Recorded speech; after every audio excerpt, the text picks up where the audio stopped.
In the days when hanging was the punishment for murder, a wrongful conviction could never be undone. 10 Rillington Place in London was the setting for a shocking series of murders and an equally momentous miscarriage of justice.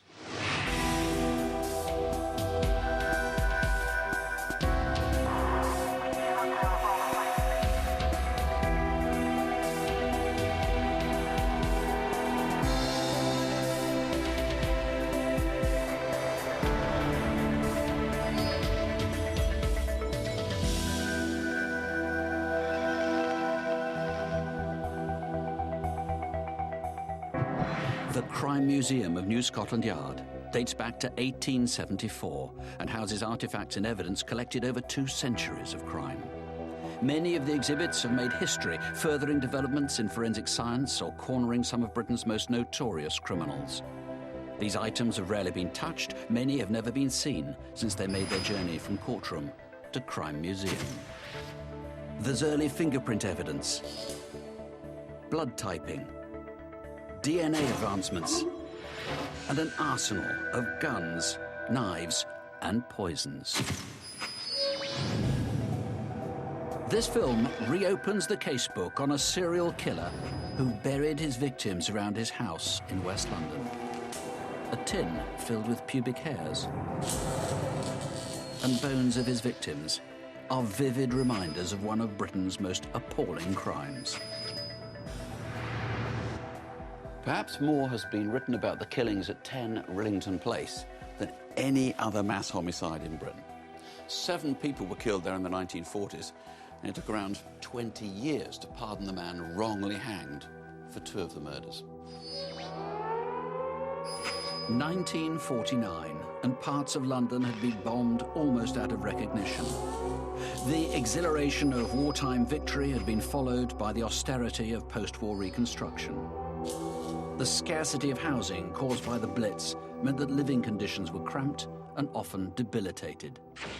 Overcrowding was typically acute in Notting Hill, and at 10 Rillington Place, 3 flats were crammed into a small Victorian house. It became the most notorious address of its age. It was here that a mother and baby were murdered, it seemed by the husband and father, Timothy Evans. He was found guilty of the murders and hanged at Pentonville Prison in February 1950.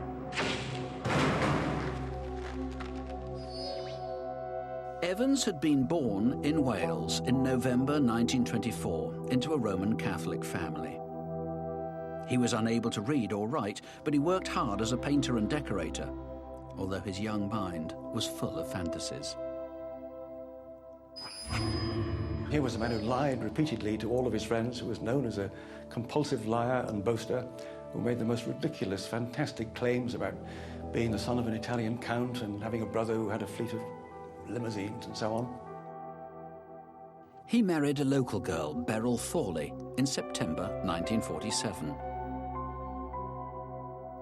They moved to the top-floor flat at 10 Rillington Place 7 months later and had their first child, a baby girl, called Geraldine. In the summer of 1949, Beryl became pregnant again, but this time she was horrified. She was only 19. They'd no money to support another child, and she was determined to have an abortion, much to Timothy's disgust. But Beryl was adamant.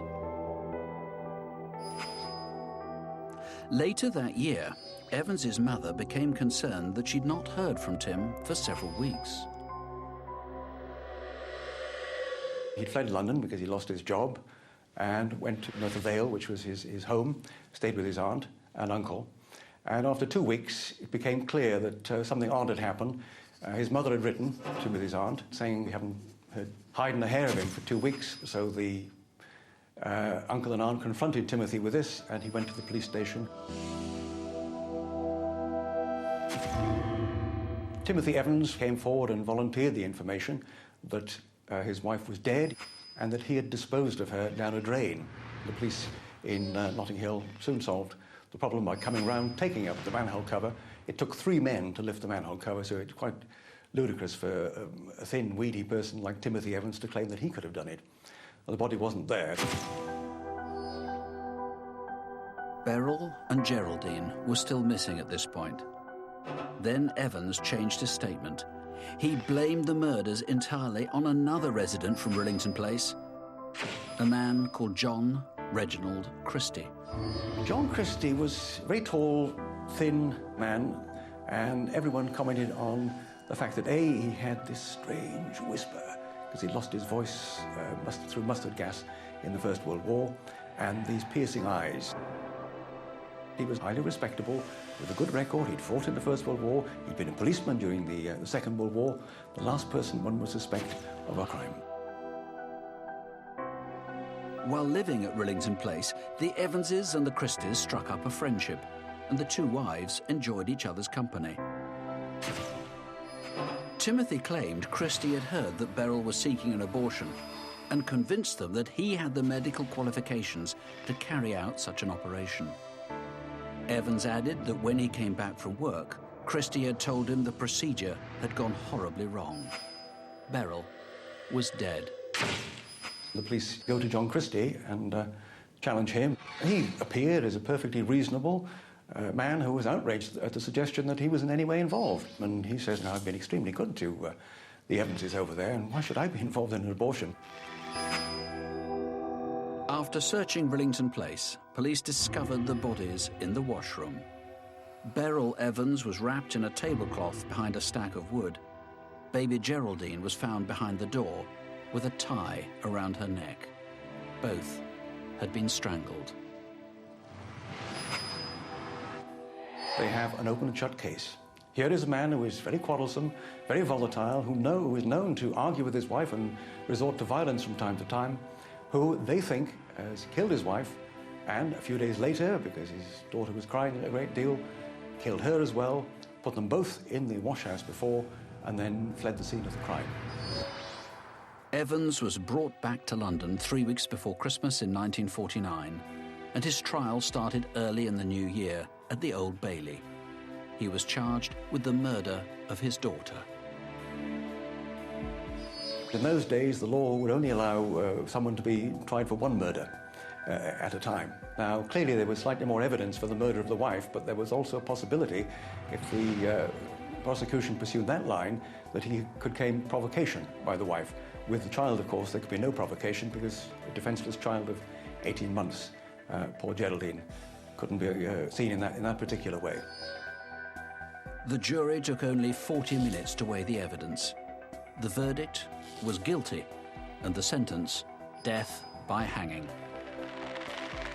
When the verdict was given, Timothy Evans was too numb to react in any sort of way. It was John Christie who reacted. He actually burst into tears.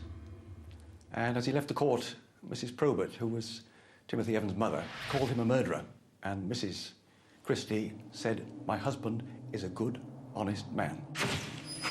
Evans was adamant that he was innocent and that Christie was the killer. An appeal was lodged on his behalf. He persisted in claiming his innocence, told his mother and all the family who came to see him that he was innocent.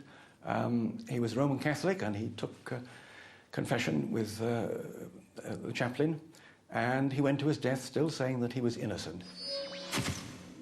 Having lost his appeal, on the 9th of March at 8 o'clock in the morning, Timothy Evans was hanged.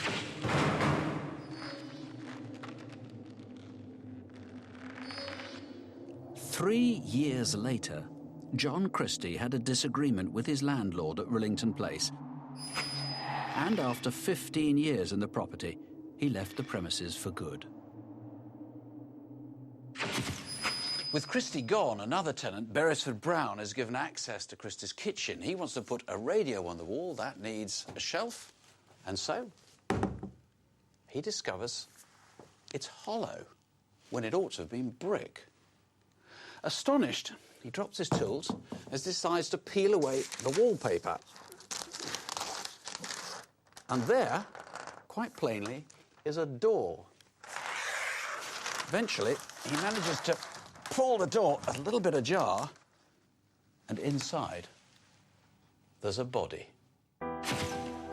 Had Evans committed yet more murders, or was there another killer in Rillington Place? This is the Crime Museum of New Scotland Yard. It's home to the world's largest collection of crime scene artefacts. In fact, only a select few have ever viewed these fascinating and sometimes rather macabre objects. But now, with our exclusive access, we can show you many of the secrets within. Mother and daughter Beryl and Geraldine Evans have been found murdered in the washroom of 10 Rillington Place in West London. Timothy Evans, the husband and father, initially admitted the killings, according to police, but later changed his statement to implicate another resident from Rillington Place, John Christie. There was no evidence against Christie, and the police were convinced that Evans was the culprit. Timothy Evans was tried for the murder of his baby daughter and was executed at Pentonville Prison in March 1950. But 3 years later, John Christie moved out of Rillington Place after a disagreement with the landlord. A man called Beresford Brown took over the flat, and while putting up some brackets on the kitchen wall, he found a hidden door. Behind the door, there was a body. So the police are called to 10 Rillington Place.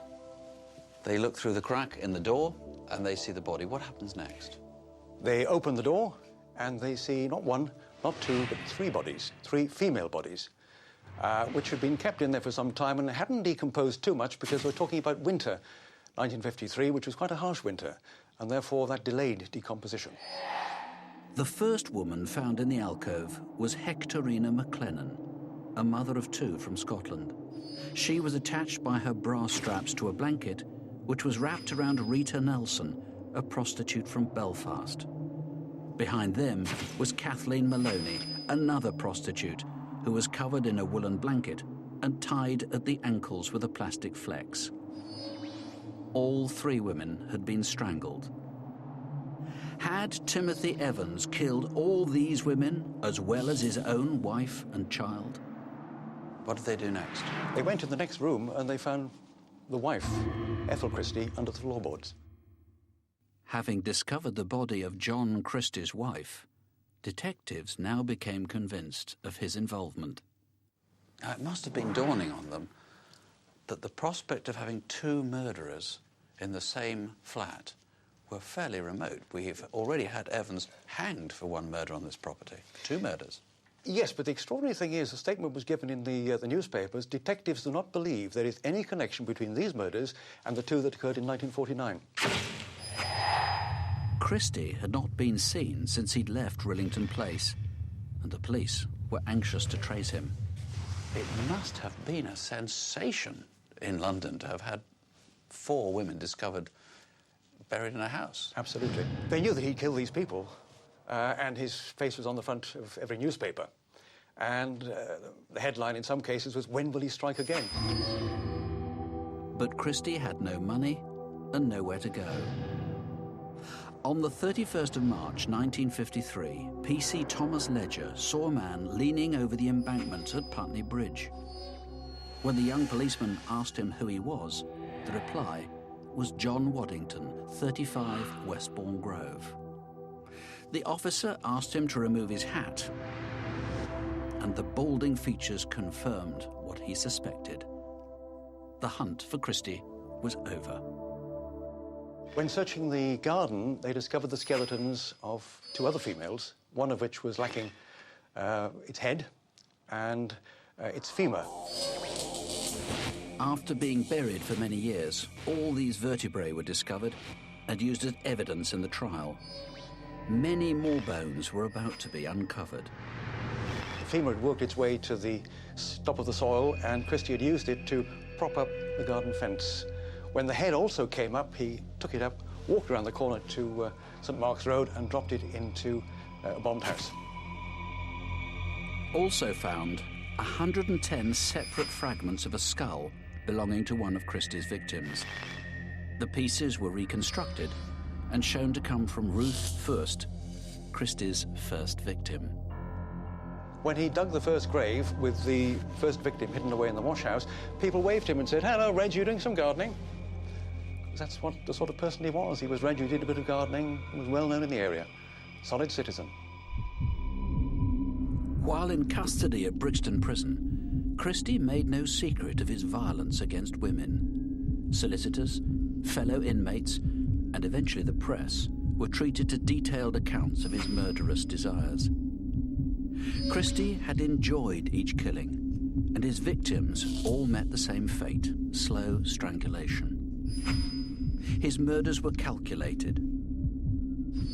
With his manipulation skills, women were lured back to 10 Rillington Place, where they enjoyed a cup of tea before their kindly host suddenly moved to throttle them. It must have been obvious from the start it was Christie who did it. There was the presence of semen, John Christie semen, in all of their bodies. Is there evidence that some of them were, as it were, sexually assaulted after they were dead? He was never clear about this. He was never clear whether he had sex before, during, or afterwards. He talks about this wonderful sensation of release and pleasure and satisfaction looking down at the dead body. It's when the sex and the death theme coalesce. Christie would later confess that he killed Beryl Evans too. He was now linked to 7 murders. But, like Evans, he could only be prosecuted for 1 homicide at a time. And he was tried for the murder of his wife, Ethel Christie. His trial began in No. 1 Court at the Old Bailey on the 22nd of June 1953. It was in this same courtroom 3 years earlier that Timothy Evans had been convicted of killing his wife. Did he confess straight away? Yes, he confessed, but of course he didn't confess to murder. What he confessed to was a series of mercy killings. He said that his wife had been extremely nervous, and she'd been taking tablets, and one day she'd taken too many phenobarbital tablets and convulsed in the night, and he felt that he had to put her out of her misery, was the phrase he used. So he strangled her. Most people would have grabbed a pillow, I think, and smothered the person in those circumstances. He had his strangling rope, a phrase he used several times, strangled her, and then buried her under the floorboards in the next room. And when asked why he did this, he said, well, I wanted to have her close to me. And when he said this in court, he smiled as if he'd scored a huge debating point. During the trial, Christie's defence was based on the McNaughton rules, which date back to 1843. The rules state that a man is not guilty if, at the time of his actions, he did not know that he was doing wrong. But Christie knew all too well. Medical experts said he was abnormal and conceited, but not suffering from any mental illness. On the 4th day of the trial, the jury was sent out at 4:05 p.m. to make its decision. The members returned 82 minutes later. Christie was found guilty of the murder of his wife. As the death sentence was passed, Christie said nothing. He was hanged at Pentonville on the 15th of July, 1953. All this was 3 years too late for Timothy Evans, who'd been hanged in 1950 for the murder of his baby daughter. He had professed his innocence right up to the day that he died, blaming the murders of his daughter and his wife on John Reginald Christie. So what happened after that, as far as poor old Timothy Evans was concerned? Well, Timothy Evans was still in Pentonville Prison, of course, where he'd been buried, and there was a huge outcry after the death of Christie, and eventually, years later, in 1965, they demanded an inquiry, but they said he'd probably killed his wife, but that Christie had probably killed the daughter. And since he'd been charged with the murder of his daughter, there was a posthumous pardon for Timothy Evans. Seems a most peculiar finding. It's most bizarre, and I think the problem is when we say that Evans was innocent, that makes him sound like a shining white saint. He wasn't at all. We're talking about somebody who was a dreadful boaster and liar and scrounger, and at the very least, he condoned the illegal abortion of his wife. When that went wrong, as he thought, because that was the explanation given to him, he was an accessory after the fact of her death. So he should have gone to prison for those crimes anyway. But what he didn't do was to take part in the murder of either his wife or his daughter. So what do we know today about the still notorious John Reginald Christie? He had an obsession with death from a very early age. When he saw his grandfather, who terrified him for years, laid out as a corpse, he had this tremendous sense of, not of pleasure so much as satisfaction and fascination. And at this point, they were living in a house, would you believe, overlooking All Souls Church Cemetery. And he would play amongst the gravestones and would always peer in through the vaults with cracks in. What were his sexual problems? He always talked about the significant event in his childhood being an occasion when he'd been to church and came out with all his pals, and they went off down Lover's Lane, which was called the Monkey Run, and they paired off, and he had a particularly experienced girl, obviously wanted full satisfaction. He was unable to perform. She told the rest of them, so thenceforth he was known as Can't Do It Christie or Reggie No Dick. He'd been publicly humiliated in a way that is difficult to come out from, as it were. So fascination with death, and then later a fascination with sex. And when the two coalesce, as they did with the first murder, that's when things really got out of hand. Among the artefacts that were recovered, and one of them at the Crime Museum at Scotland Yard, is this. This is a tobacco tin that was found in the garden containing the pubic hair of 4 different women. In one of the postscripts to his statements to the police, he said, the 4 pieces of pubic hair come from the 3 women found here and from my wife. Well, of course, they had a forensic examination of it. They discovered that the 3 victims here had no connection with the pubic hair. The wife was an inconclusive decision because she had pubic hair very common to a large number of women. Since you couldn't place these pubic hairs with any of the victims in the house, that meant they were either other victims or people from whom he took these as mementos. But it does leave the chilling prospect that there might have been other victims. Oh, no question. And in prison, he boasted about other victims. The wrongful conviction and hanging of Timothy Evans was the catalyst that eventually led to the abolition of the death penalty in Britain. In 1966, he was posthumously pardoned. Christie, of course, is still a symbol of horror. Rillington Place no longer exists. For 130 years, the Crime Museum of New Scotland Yard has been archiving the tools, the relics and the instruments of the most notorious killers, the most infamous conmen, the most audacious of thieves. Nowadays, it's a training ground for police and judiciary, but it's also a sombre reminder of humanity's capacity for evil and a tribute to the triumphs of Scotland Yard.